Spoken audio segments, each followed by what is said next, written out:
नमस्कार साथियों, स्वागत है एक बार फिर से आप सभी विद्यार्थियों का हमारे YouTube चैनल पर।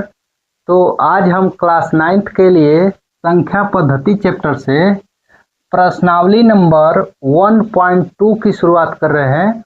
तो जितने भी विद्यार्थी अभी भी हमारे YouTube चैनल को सब्सक्राइब नहीं किए हैं, उनसे एक रिक्वेस्ट है कि हमारे YouTube चैनल को सब्सक्राइब कर लें, बेल आइकन दबा दें ताकि हमारे आगे आने वाली हर एक वीडियो की नोटिफिकेशन आप सभी विद्यार्थियों को समय समय पर मिलती रहे। तो बिना हम लोग समय गवाए शुरुआत करते हैं प्रश्नावली नंबर 1.2 की। तो प्रश्नावली नंबर 1.2 में पहला हमारा क्वेश्चन दिया गया है। देखेंगे यहाँ पे पहला क्वेश्चन है, नीचे दिए गए कथन सत्य है या असत्य। सत्य है या असत्य। नीचे कुछ कथन दिए गए हैं, उसमें पूछ रहा है कि नीचे दिए गए कथन जो है कि सत्य है या असत्य है। कारण के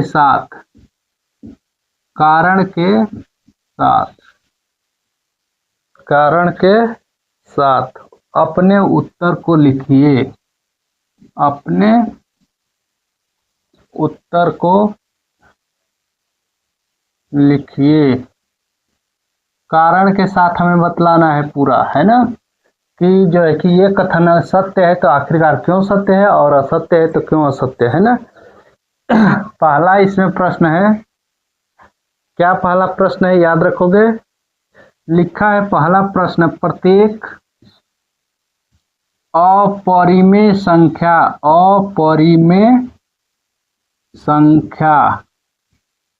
पूछा है। प्रत्येक अपरिमेय संख्या एक वास्तविक संख्या होती है। एक वास्तविक यहाँ लिखना है ना, वास्तविक संख्या होती है ना। पूछ रहा है कि प्रत्येक जो है कि अपरिमेय संख्या एक वास्तविक संख्या होती है। तो ये जो कथन है वो हमारा जो है कि कथन, ये वाला कथन बिल्कुल सही है, क्योंकि सभी जो है कि अपरिमेय संख्या वास्तविक संख्या। अब कारण देखो, कारण में जितनी सम संख्याएं होती है, सम संख्या, विषम संख्या, प्राकृतिक संख्या, पूर्ण प्राकृतिक संख्या और भाज्य संख्या, अभाज्य संख्या, दशमलव संख्या, शांत दशमलव, अशांत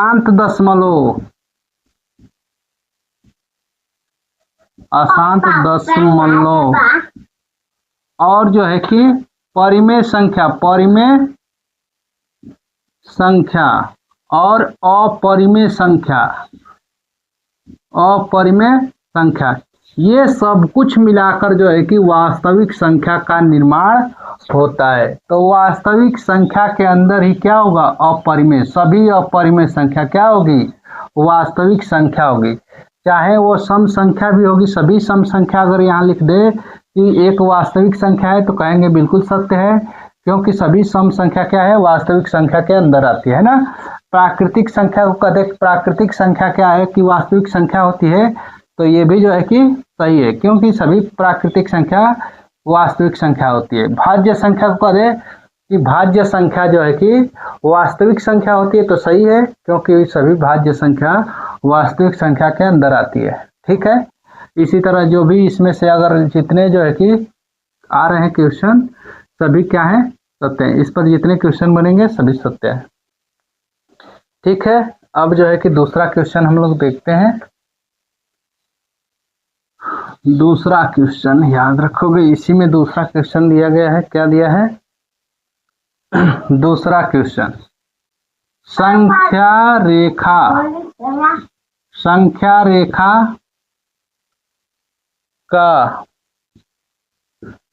रेखा का प्रत्येक बिंदु बिंदु रूट यम के रूप का होता है, के रूप का होता है। क्या यह सही है? तो बिल्कुल नहीं। क्या है? ये सही नहीं है। क्यों नहीं है? कि सभी बिंदु, ध्यान रखोगे, संख्या रेखा पर इधर प्लस में भी संख्याएं होती है और इधर जो है कि ऋणात्मक संख्याएं भी होती है, ऋणात्मक संख्याएं होती है संख्या रेखा पर। और यहाँ पर अगर यम को हम लोग एक मान लें तो एक को अगर रखेंगे तो एक तो प्लस में आ जाएगा, दो को रखेंगे तो ये जो है कि दो क्या है, प्लस में आ जाएगा। रूट में 2 अगर आ गया तो वो भी प्लस में आ जाएगा, रूट में 3 आ जाएगा तो वो भी प्लस में आ जाएगा। लेकिन अगर -1 रखें यहाँ पे तो वह क्या होगा कि इसमें -1 नहीं दिया है, माइनस जो है कि नहीं कहा है, इसलिए ये जो है कि क्वेश्चन गलत है ना। अब दूसरा जो है कि क्वेश्चन गलत नहीं है, ये जो इसका स्टेटमेंट है ये बिल्कुल गलत है, कथन। तीसरा स्टेटमेंट क्या दिया है? प्रत्येक वास्तविक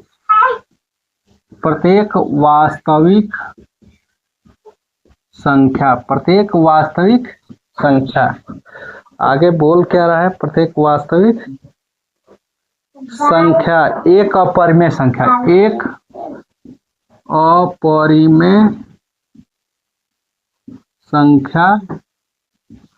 है। तो देखो ध्यान से, सभी वास्तविक संख्या क्या थी? वास्तविक संख्या में तो सब कुछ आता था, सम, विषम, भाज्य, अभाज्य, प्राकृतिक संख्या सब कुछ आ रहा है। और अपरिमेय संख्या का क्या होता है? √2, √3, √5, ये सभी जो है क्या है? अपरिमेय संख्या है। लेकिन 1, 2, 3, 1, 2, 1 नहीं, 1 हो गया, 2 तो हो गया, 2 यहाँ जो है कि अपरिमेय संख्या, 4 जो है कि इसमें आ जाएगा, फिर जो है कि आगे जो है कि 9 भी आ जाएगा, फिर जो है कि ऐसे दे देगा 0.2, 0.5, तो ये तो परिमेय हुआ जो वास्तविक संख्या के अंदर आता है। तो क्या प्रत्येक जो है कि वास्तविक संख्या जो होगी, हर एक जो है कि वास्तविक संख्या क्या अपरिमेय संख्या है? नहीं है। तो यहाँ पे जो है कि केवल यही जो है कि ये कथन भी जो है कि गलत हो जाएगा, है ना। सभी वास्तविक संख्या क्या होगी? अपरिमेय संख्या नहीं होगी। हाँ, यहाँ ये कहता है कि सभी जो है कि अपरिमेय संख्या वास्तविक संख्या है, तो सभी अपरिमेय संख्या वास्तविक संख्या के अंदर ही आती है। ठीक है, अब इसको हम हटा देते हैं। अब क्वेश्चन नंबर 2 पर चलते हैं। क्वेश्चन नंबर 2 दिया है, क्या, यहाँ इसको भी मिटाना पड़ेगा, है। दूसरा क्वेश्चन दिया है, क्या सभी धनात्मक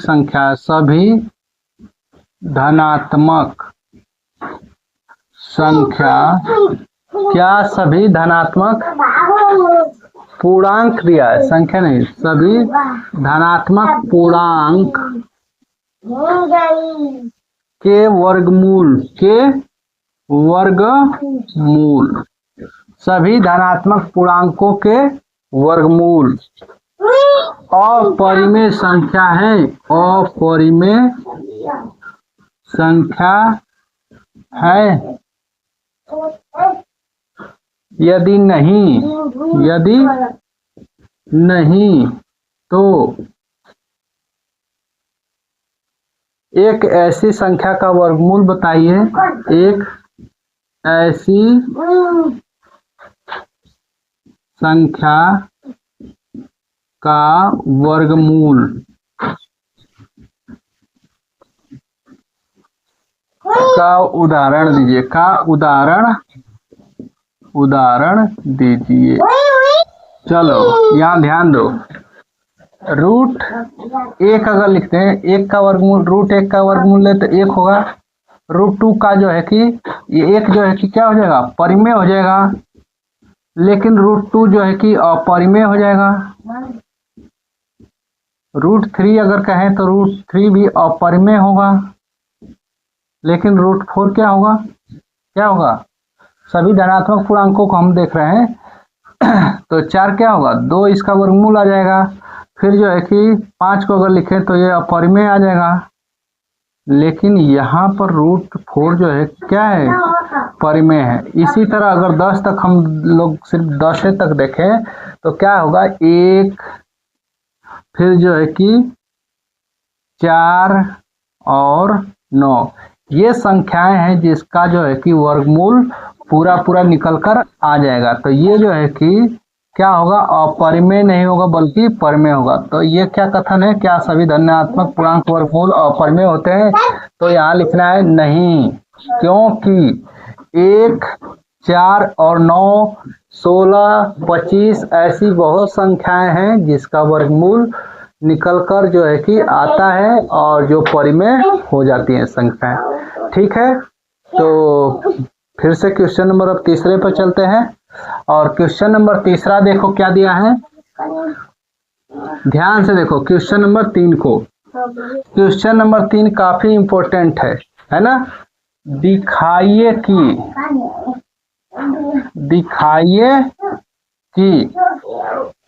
संख्या रेखा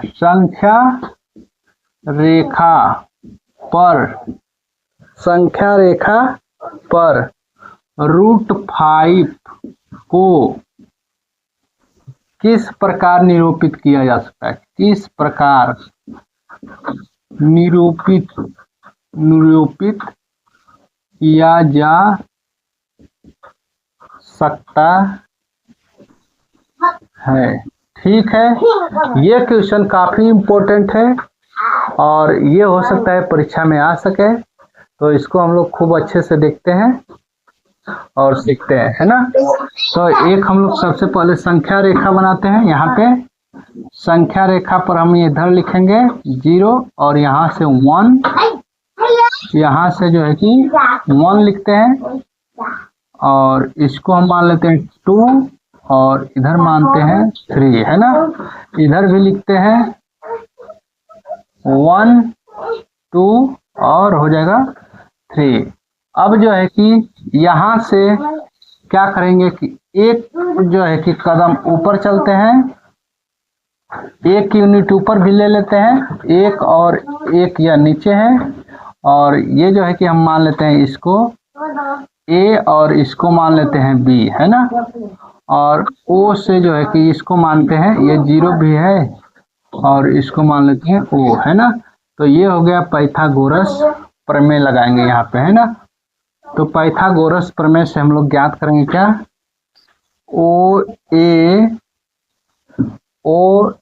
देखो OB का वर्ग, पाइथागोरस प्रमेय क्या कहता है, पाइथागोरस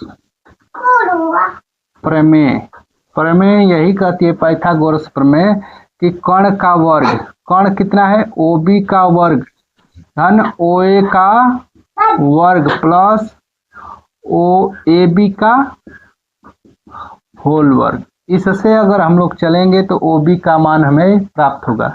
तो यहाँ जो है कि OB का स्क्वायर बराबर OA जो है कि 1 का स्क्वायर प्लस AB 1 का स्क्वायर।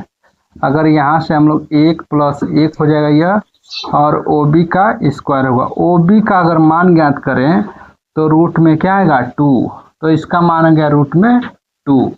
आगे इसी के साथ अगर 1 यूनिट और बढ़ाएं आगे इसको, इधर हम लोग यहाँ से ऐसे, तो इसको अगर लिख लेते हैं ऐसे बढ़ा लेते हैं तो ये हो जाएगा क्या, समकोण हो जाएगा। इसको सीधा कर लेते हैं, बिल्कुल ये लाइन को बिल्कुल सीधा करना है क्योंकि ये जो है कि हमें समकोण बनाने की कोशिश करना है। और 1 यूनिट इसको मान लेते हैं और इसको जो है कि C और इसको यहाँ मिलाते हैं, ठीक है।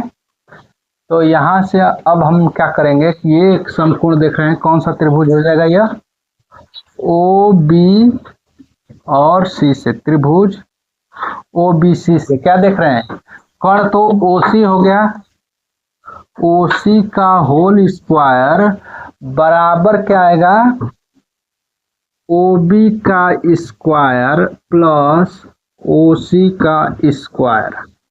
तो OC का होल स्क्वायर बराबर OB का होल स्क्वायर कितना हो जाएगा, √2 का होल स्क्वायर प्लस OC 1 है ना, 1 का स्क्वायर, तो यहाँ से ये 2 और प्लस 1, OC का स्क्वायर बराबर आएगा 3 है ना, OC बराबर आ जाएगा √3। तो ये आ गया रूट में कितना आ गया 3। अब यहाँ से फिर आगे बढ़ाएंगे एक कदम, इसको भी जो है कि बिल्कुल समकोण पर रखेंगे, एक जो है कि यूनिट और बढ़ाकर इसको ऐसे मिलाएंगे, O से ही मिलाना है सब, है ना, ध्यान देना है। O से मिलाकर इसको बना दो D, है ना। अब त्रिभुज क्या है, ले लो यहाँ से त्रिभुज OCD से, OCD से चलो, त्रिभुज OCD से। तो यहाँ से क्या देखोगे, ध्यान से सुनो,